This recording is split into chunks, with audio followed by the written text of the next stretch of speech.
Okay, good morning students. Next നമ്മൾ നോക്കാൻ പോകുന്നത് ബിസിനസ് പ്ലാൻ പ്രിപ്പറേഷൻ എന്താണ്, what is business plan preparation എന്നുള്ളതാണ്. അതിൽ first one, what is business plan. Business plan എന്ന് പറഞ്ഞാൽ നമ്മളിപ്പോൾ ഇത്രയും നേരം പഠിച്ചുള്ള പ്രോഡക്റ്റ് പ്ലാൻ, മാർക്കറ്റ് പ്ലാനൊക്കെ കുറിച്ച് പഠിച്ചുള്ള ബിസിനസ് പ്ലാൻ എന്ന് പറഞ്ഞാൽ എന്താണ്? It is a written document prepared by the entrepreneur that describes all the relevant external and internal elements involved in starting a new venture. എന്താണ് ബിസിനസ് പ്ലാൻ എന്ന് പറഞ്ഞാൽ? ഒരു new venture start ചെയ്യാൻ വേണ്ടിയിട്ടുള്ള എല്ലാ, അതായത് ഇൻറ്റേർണൽ ആയിട്ടുള്ളതായാലും ശരി, അതായത് ബിസിനസ്സിനുള്ളിലുള്ളതായാലും ശരി, എക്സ്റ്റേണൽ ആയിട്ടുള്ളതായാലും ശരി, അതിനെക്കുറിച്ചൊക്കെയുള്ള എല്ലാ ഡിസ്ക്രിപ്ഷനും എല്ലാ ധാരണകളെയും ഒരു റിട്ടൺ ഡോക്യുമെൻ്റ് ആയിട്ട് എഴുതുന്നതിനെയാണ് നമ്മൾ ബിസിനസ് പ്ലാൻ എന്ന് പറയുന്നത്. നോർമലി ഒരു പ്ലാൻ ചെയ്യാം, നമുക്ക് അതിനെക്കുറിച്ചുള്ള എല്ലാ കാര്യങ്ങളെക്കുറിച്ചും ഒരു ധാരണ ഉണ്ടായിരിക്കുക, അതിനെ റിട്ടേൺ ഫോമിലാക്കുക എന്നതിനെയാണ് നമ്മൾ ബിസിനസ് പ്ലാൻ കൊണ്ട് ഉദ്ദേശിക്കുന്നത്. അതിൽ ഇൻറ്റേർണൽ എലമെൻസും വരും, എക്സ്റ്റേണൽ എലമെൻസും വരും. ഓക്കെ, ഇതാണ് നമ്മൾ നോക്കുന്നത് benefits of writing business plan. എന്തൊക്കെ ബെനിഫിറ്റ്സ് ഉണ്ടാവും ഒരു ബിസിനസ് പ്ലാൻ എഴുതി വെക്കുന്നതുകൊണ്ട്? നോർമലി ഉള്ള കാര്യങ്ങൾ എന്തൊക്കെയായിരിക്കും? ഒരു എൻ്റർപ്രണർക്ക് എന്തൊക്കെ ഉപയോഗം ഉണ്ടാവുന്നുണ്ട്? It helps entrepreneur to avoid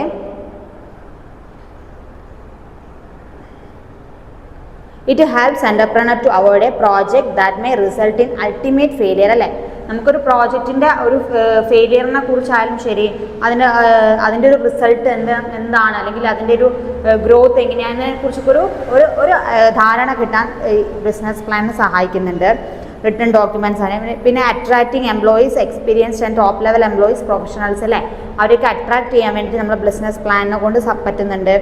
അങ്ങനെ എന്താണ്, ഇത് എല്ലാ തരത്തിലും ഒരു ഓർഗനൈസ്ഡ് സ്ട്രക്ചർ, എന്താ പറയുക, വെൽ ഓർഗനൈസ്ഡ് സ്ട്രക്ചർ ക്രീപ്പ് ചെയ്യാനായിട്ട് ഒരു ബിസിനസ് പ്ലാൻ കൊണ്ടൊരു എൻ്റർപ്രണർക്ക് സാധിക്കുന്നുണ്ട്.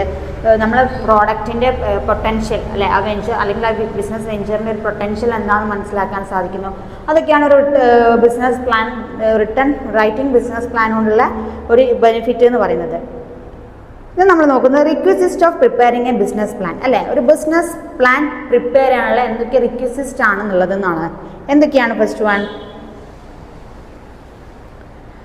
it is important to first know the audience to whom business plan should be addressed as to for whom the business plan is written അല്ലേ.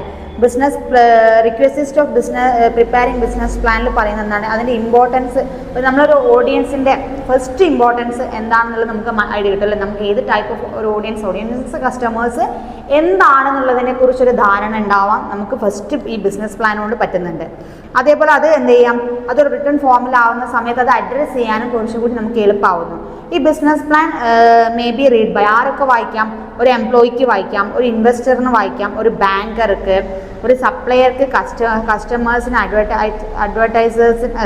അഡ്വൈസേഴ്സിന്, കൺസൾട്ടൻസിന്, ഇവർക്കൊക്കെ may be എന്ത് ചെയ്യാം, ഈ return business plan ഡോക്യുമെൻറ്റ്സിനെ read ചെയ്യാൻ പറ്റുമെന്നാണ് പറയുന്നത്. Then writing business plan write ചെയ്യാനുള്ള എൻ്റെ എലമെൻറ്റ്സ്, കീ എലമെൻറ്റ്സ്, എന്തൊക്കെ എലമെൻറ്റ്സ് ആണ് ഒരു ബിസിനസ് പ്ലാൻ റൈറ്റിങ്ങിൽ വേണ്ടതെന്നുള്ളതാണ്. ഫസ്റ്റ് വേണം എന്താ, ഇൻട്രൊഡക്ടറി പേജ് അല്ലേ. ഫസ്റ്റ് ഒരു ഇൻട്രൊഡക്ഷൻ പേജ് ഉണ്ടായിരിക്കാം. എന്താണ് അതുകൊണ്ട് ഉദ്ദേശിക്കുന്നത് നമുക്ക് ജസ്റ്റ് ആ ഇൻട്രൊഡക്ഷൻ പേജ് കൊണ്ട് നമുക്ക് ചെറിയൊരു ധാരണ ഉണ്ടാവാൻ പറ്റുന്ന ഒരു ഇൻട്രൊഡക്ഷൻ പേജ് ഉണ്ടായിരിക്കാം. ഇതിന് എക്സിക്യൂട്ടീവ് സമ്മറി ഉണ്ടായിരിക്കാം അല്ലേ. പിന്നെ അതിന് ഒരു സമ്മറി ഉണ്ടായിരിക്കാം. അപ്പോൾ നമ്മൾ പറഞ്ഞത് ഓവറോൾ അതിൻ്റെ ഒരു പിക്ചർ എന്താണെന്നുള്ളതിന് ഒരു ധാരണ ഉണ്ടാവുക എന്നുള്ളത്. ഇതൊക്കെ സിമ്പിൾ ടേംസ് ഒക്കെയാണ്, നിങ്ങൾക്ക് തന്നെ ഡിസ്ക്രൈബ് ചെയ്തിട്ട് ഒത്തിരി എഴുതാൻ പറ്റുന്ന ഒരു ഏരിയ ആണ് ഈ ഒരു ബ്ലോക്കിൽ വരുന്നത്. ഓക്കെ, ദെൻ ഇൻഡസ്ട്രി അനാലിസിസ് അല്ലേ. ഇൻഡസ്ട്രി അനാലിസിസിനെ കുറിച്ചൊരു സ്റ്റഡി നടത്തിയത് റിട്ടേൺ ആവുന്ന സമയത്ത് നമുക്ക് ആ ഇൻഡസ്ട്രീനെ കുറിച്ച് പഠിക്കാൻ പറ്റുന്നുണ്ട്, അറിയാൻ പറ്റുന്നുണ്ട്, അതൊരു ആളുടെ എക്സിക്യൂട്ട് ചെയ്യാൻ നമുക്ക് പറ്റുന്നുണ്ട്. പിന്നെ ബിസിനസ് ഡിസ്ക്രിപ്ഷൻ അല്ലേ, ബിസിനസ്സിനെ ഡിസ്ക്രൈബ് ചെയ്യുക, നമ്മൾ എന്താണെന്നുള്ളത് നമ്മളിപ്പം ഷോർട്ടാക്കിയ ഇൻട്രൊഡക്ഷൻ പേരിലൊക്കെ അത് ഡിസ്ക്രൈബ് ചെയ്യുക, എന്താണ്, എങ്ങനെയാണ്, എന്തിനാണെന്നുള്ളതിനെ കുറിച്ചൊരു എല്ലാ കാര്യങ്ങളും റിപ്പോർട്ട് ചെയ്യുക എന്നുള്ളത്. ദെൻ പ്രൊഡക്ഷൻ പ്ലാനിനെ കുറിച്ച് ധാരണ ഉണ്ടാവുക, ഓപ്പറേഷൻസ് പ്ലാൻ എങ്ങനെയാണ് അത് ഓപ്പറേറ്റ് ചെയ്യേണ്ടത്, മാർക്കറ്റിംഗ് പ്ലാൻ എന്താണ്, ഹ്യൂമൻ റിസോഴ്സസ്, അതായത് എത്ര എംപ്ലോയീസിനെ നമ്മൾ അക്വയർ ചെയ്യണം, എത്ര എംപ്ലോയീസ്, സ്കിൽഡ് അല്ല എക്സ്പീരിയൻസ്ഡ് എംപ്ലോയീസ് വേണം, ഫ്രഷേഴ്സ് വേണം, എന്നതിനെക്കുറിച്ചൊക്കെ ഒരു ധാരണ ഉണ്ടാവുക. ഓർഗനൈസേഷണൽ പ്ലാൻ ഉണ്ടായിരിക്കുക, ദെൻ റിസ്ക് അസസ്മെൻറ്റ് ഉണ്ടായിരിക്കണം, ഫിനാൻഷ്യൽ പ്ലാൻ ഉണ്ടായിരിക്കണം, ദെൻ ലാസ്റ്റ് വൺ അപ്പൻഡിക്സ്. ഈ ഒരു സ്ട്രക്ചറിലായിരിക്കണം. അതൊരു ഇമ്പോർട്ടൻ്റ് ആണ് കേട്ടോ. അതൊരു 12ഓളം പോയിന്റ്സ് വരുന്നുണ്ട്, നന്നായിട്ട് അത് റീഡ് ചെയ്യുക. ഈ ഒരു 12 പോയിന്റ്സ് ഇൻക്ലൂഡഡ് ആണ് ഈ റൈറ്റിംഗ് ബിസിനസ് പ്ലാൻ റൈറ്റ് ചെയ്യേണ്ടത്. ഓക്കെ, അതായത് ഇൻട്രൊഡക്ഷൻ ആ ഒരു രീതിയിലായിരിക്കണം. അപ്പോൾ ഒരു ബിസിനസ് പ്ലാൻ റിട്ടൺ ഡോക്യുമെൻ്റ് എന്ന് പറയുമ്പോൾ ആ ഡോക്യുമെൻ്റ് കണ്ടാൽ നമുക്ക് ആ ബിസിനസ് എന്താണ് അതിൻ്റെ ഒരു ഔട്ട്കം അല്ലെങ്കിൽ അതിൻ്റെ ഒരു റിസൾട്ട് എന്നുള്ളത് ഇപ്പം നമ്മൾ പറഞ്ഞു ഇത്രയും ആൾക്കാർക്ക് വായിക്കാമെന്ന് പറഞ്ഞു. ഒരു എംപ്ലോയിക്ക് വായിക്കാം, സപ്ലയർക്ക് വായിക്കാം, അഡ്വക്കേറ്റ്സിന് വായിക്കാം, അങ്ങനെയുള്ള കുറേ കാര്യങ്ങൾ പറഞ്ഞല്ലോ. അപ്പോൾ അവർക്കൊക്കെ ഇത് വായിക്കുന്ന സമയത്ത് ഈ ബിസിനസ് കൊണ്ട് എന്താണ് ഉദ്ദേശിക്കുന്നതെന്നതിന് ഒരു ഓവറോൾ റിസൾട്ട് ആ റിട്ടൺ ഡോക്യുമെൻ്റോട് ഉണ്ടായിരിക്കണം. അപ്പം അതൊരു ഇമ്പോർട്ടൻ്റ് കാര്യമാണ് ഈ ബിസിനസ് പ്ലാനിൽ പറയുന്നത്. ഓക്കെ, ബിസിനസ് ഡിസ്ക്രിപ്ഷൻ പോയിൻറ്റ്സ് ഇനി ഡിസ്ക്രൈബ് ചെയ്ത് പറയേണ്ട ആവശ്യമില്ലല്ലോ. ഹ്യൂമൻ മാർക്കറ്റിംഗ് പ്ലാനിലെ ഓപ്പറേഷൻ പ്ലാൻ എല്ലാ പ്ലാൻസാണ് അതൊക്കെ വരുന്നത്. ദെൻ എന്താണ് നോക്കുന്നത്, ദെൻ ഡീറ്റെയിൽഡ് പ്രോജക്റ്റ് റിപ്പോർട്ട്. ഇപ്പോൾ ബിസിനസ് പ്ലാൻ ഉണ്ടായിക്കഴിഞ്ഞാൽ ഒരു പ്ലാൻ എക്സിക്യൂട്ട് ചെയ്ത് കഴിഞ്ഞാൽ അതൊരു പ്രോജക്റ്റ് ആയി എന്നാണ് പറയുക. അപ്പോൾ അതിനെക്കുറിച്ചൊരു പ്രോജക്റ്റ് റിപ്പോർട്ട് എങ്ങനെയാണ് ഒരു ഡീറ്റെയിൽഡ് പ്രോജക്റ്റ് റിപ്പോർട്ട് എന്നുള്ളതാണ് നമ്മൾ നെക്സ്റ്റ് നോക്കുന്നത്. അതിൻ്റെ ഡീറ്റെയിൽഡ് പ്രോജക്റ്റ് റിപ്പോർട്ടിന് നമ്മൾ DPR എന്ന് ഷോർട്ടാക്കി പറയും. Okay, detailed project report.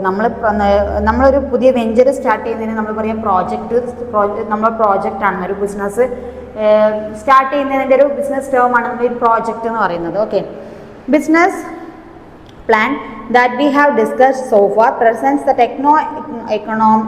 economic feasibility of a proposed business idea. അതായത് ബിസിനസ് നമ്മളിപ്പോൾ തുടങ്ങാൻ പോകുന്ന ബിസിനസ്സിന് എന്താണ് പുതിയ ന്യൂ ടെക്നോളജീനെ കുറിച്ചും അതിൻ്റെ ഇക്കോണമീനെ കുറിച്ചും ടെക്നോളജി അഡോപ്ഷനെ കുറിച്ചും ഇക്കോണമിക് കണ്ടീഷനെ കുറിച്ചും ഒക്കെ ഒരു ഐഡിയ ഉണ്ടാക്കുന്നതിനാണ് ഈ പ്രോജക്റ്റ് റിപ്പോർട്ട് കൊണ്ട് ഉദ്ദേശിക്കുന്നത്.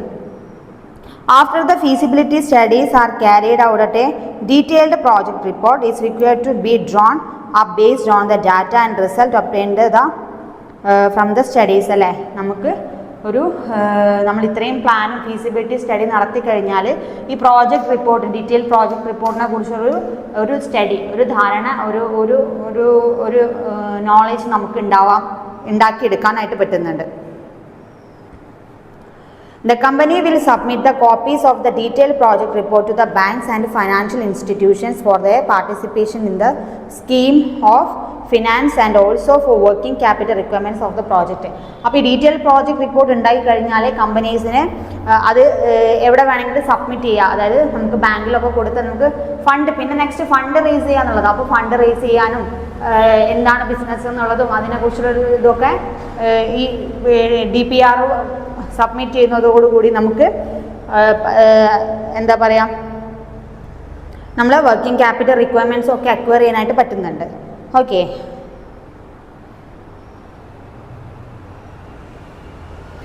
Then contents in detailed project report. ഈ DPRൽ എന്തൊക്കെ കണ്ടന്റ് ഉണ്ടായിരിക്കണം, ഇപ്പം നമ്മൾ പറഞ്ഞല്ലോ ഒരു റിട്ടൺ ബിസിനസ് പ്ലാനിൽ എന്തൊക്കെ കണ്ടന്റ് ഉണ്ടായിരിക്കണം, എലമെന്റ്സ് ഉണ്ടായിരിക്കണം നമ്മൾ പറഞ്ഞല്ലോ 12 പോയിന്റ്സ്.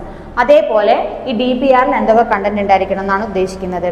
ഫസ്റ്റ് എന്താണ് വേണ്ടത്, ജനറൽ ഇൻഫോർമേഷൻ അബൌട്ട് എൻ്റർപ്രണർ. അല്ലേ, ഒരു എൻ്റർപ്രണറെ കുറിച്ചിട്ടുള്ളൊരു ഇൻഫോർമേഷൻ അത് ഈ പ്രോജക്റ്റ് റിപ്പോർട്ടിൽ ഉണ്ടായിരിക്കണം. അതായത് ആരാണ് തുടങ്ങുന്നത്, വല്ല ബാക്ക്ഗ്രൗണ്ട് ബ്ലാക്ക് ആയിട്ടുള്ള ഒരാളോ എന്തെങ്കിലും ആണോ എന്നുള്ളത് നമുക്ക് അറിയില്ലല്ലോ. അപ്പോൾ നമ്മൾ ആരാണ് അല്ലെങ്കിൽ എൻ്റർപ്രണർ എന്താണെന്നുള്ളതിനെ കുറിച്ചൊരു ഡീറ്റെയിൽഡ് ഒരു ധാരണ, ഒരു ജനറൽ ഇൻഫോർമേഷൻ അതിലുണ്ടായിരിക്കുക എന്നുള്ളതാണ്. അയാളുടെ നെയിം ആൻഡ് അഡ്രസ്സ്, അയാളുടെ contact informations, date of birth, കാര്യങ്ങൾ, എഡ്യൂക്കേഷൻ, ക്വാളിഫിക്കേഷൻ, ഫാമിലി ബാക്ക്ഗ്രൗണ്ട്, അങ്ങനെയുള്ള ഒരു ജനറൽ അവയർനെസ് ആ പ്രോജക്റ്റിൽ ഉണ്ടായിരിക്കാം. Then second, introduction to project and industry. അല്ലേ, നമ്മൾ എന്ത് പ്രോജക്റ്റാണോ അല്ലെങ്കിൽ എന്ത് പ്രോഡക്റ്റിനാണ് വേണ്ടിയിട്ടാണോ അല്ലെങ്കിൽ എന്താണ് നമ്മൾ ഉദ്ദേശം എന്നുള്ളതിനെ കുറിച്ചൊരു ഇൻട്രൊഡക്ഷൻ അതിലുണ്ടായിരിക്കുക. Then project details.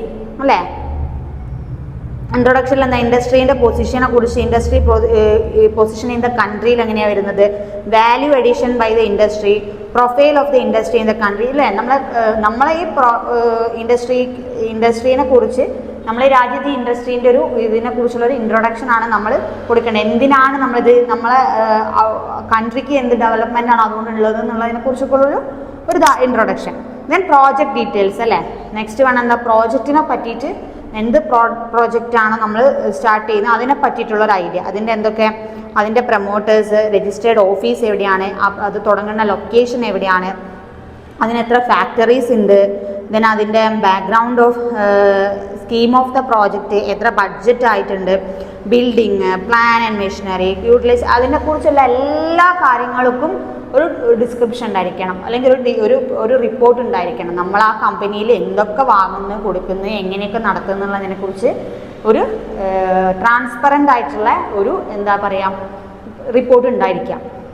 Then raw materials details അല്ലേ, പിന്നെ ആ കമ്പനിക്ക് ആവശ്യമായ റോ മെറ്റീരിയൽസ് നമ്മൾ എവിടുന്ന് പർച്ചേസ് ചെയ്യുന്നു, ആരൊക്കെയാണ് അതിൻ്റെ മീഡിയേറ്റേഴ്സ്, ഏജൻസ് എന്നതിനെ കുറിച്ചിട്ടുള്ളൊരു റിപ്പോർട്ട് ഉണ്ടായിരിക്കുക. ദെൻ മാൻ പവർ ഡീറ്റെയിൽസ് ഉണ്ടായിരിക്കുക, utilities details, technical details, then last financial details, marketing details, then project evaluation and social eagle. അതായത് ഇപ്പം നമ്മൾ പറഞ്ഞ എല്ലാ മേഖലയും പ്രോജക്റ്റിനെ കുറിച്ചും മാർക്കറ്റിങ്ങിനെ കുറിച്ചും അതേപോലെ തന്നെ ഫിനാൻസ്, എത്ര ഫണ്ടായിട്ടുണ്ട്, ഫണ്ട് എങ്ങനെ എക്വയർ ചെയ്തെന്നുള്ളത്, അതിനെപ്പറ്റി ടെക്നോളജീസ്, എന്തൊക്കെ ടെക്നിക്കൽ ഡീറ്റെയിൽസ് ആണ്, ടെക്നോളജീസ്, പുതിയ ന്യൂ ടെക്നോളജീസ് എങ്ങനെ ഉണ്ട് എന്നുള്ളത്. അത് എന്താണെന്ന് വെച്ചാൽ നമ്മളെ എന്താ പറയുക, നമ്മൾ പറഞ്ഞല്ലോ ഇക്കോണമിക് കണ്ടീഷനും കൂടി നോക്കണം. അപ്പോൾ അതിന് ഹാംഫുൾ ആണോ, അങ്ങനെ അതിൻ്റെ ഒരു ലൊക്കേഷൻ എങ്ങനെയാണെന്നുള്ളതിനെ കുറിച്ചൊക്കെ ധാരണ, മാൻ പവർ, എത്ര എംപ്ലോയീസ് അവരെ ആവരിക്കുക എന്നുള്ളതിനെ കുറിച്ച്, അങ്ങനെയുള്ള എല്ലാ ഒരു ഓർഗനൈസേഷനിലുള്ള എല്ലാ കാര്യത്തിനെ കുറിച്ചിട്ടുമുള്ളൊരു ഡീറ്റെയിൽഡ് റിപ്പോർട്ടിനാണ് ബിസിനസ് പ്ലാൻ കഴിഞ്ഞിട്ട് ഉണ്ടാക്കുന്ന ഒരു ഡീറ്റെയിൽഡ് റിപ്പോർട്ടാണ് ഈ DPR, അതായത് ഡീറ്റെയിൽഡ് പ്രോജക്റ്റ് റിപ്പോർട്ട്. ഈ DPR വെച്ചാണ് പിന്നെ നമ്മൾ കമ്പനിയിൽ ഈ DPR ആണ് ഒരു ഇമ്പോർട്ടൻ്റ്. എന്താ വെച്ചാൽ നമുക്ക് അതിൽ നിന്നാണ് നമ്മൾ പറഞ്ഞല്ലോ, അതാണ് ഒരു ഫൈനാൻഷ്യൽ അല്ലെങ്കിൽ വർക്കിംഗ് ക്യാപിറ്റൽ റിക്വയർമെൻറ്റിനും ഒക്കെ അക്വയർ ചെയ്യാൻ വേണ്ടിയിട്ടൊക്കെ നമ്മളെ ഹെൽപ്പ് ചെയ്യുന്നത്. അപ്പോൾ അതിൽ നമ്മളെ കമ്പനീൻ്റെ ഒരു ഓവറോൾ പിക്ചർ നമുക്ക് ഉണ്ടായിരിക്കുക എന്നുള്ളതാണ് ഈ DPR കൊണ്ട് ഉദ്ദേശിക്കുന്നത്. അപ്പോൾ ഇത്രയും കാര്യങ്ങളാണ് ബിസിനസ് പ്ലാൻ പ്രിപ്പറേഷനിൽ വരുന്നത്. ബിസിനസ്സിനെ കുറിച്ചിട്ടുള്ളൊരു ഓവറോൾ നോളേജ് നമുക്ക് ഈ ബിസിനസ് പ്ലാൻ പ്രിപ്പറേഷൻ കൊണ്ട് ഉണ്ടാകുന്നുണ്ട്. ബിസിനസ് പ്ലാൻ എന്ന് പറയുമ്പോൾ അതൊരു റിട്ടൺ ഡോക്യുമെൻ്റ് ആണ്. അതിൽ എന്തൊക്കെ കീ എലമെൻറ്റ്സ് വരണം എന്നുള്ള കാര്യങ്ങളൊക്കെ ഇപ്പം നമ്മൾ നോക്കി. ഓക്കെ.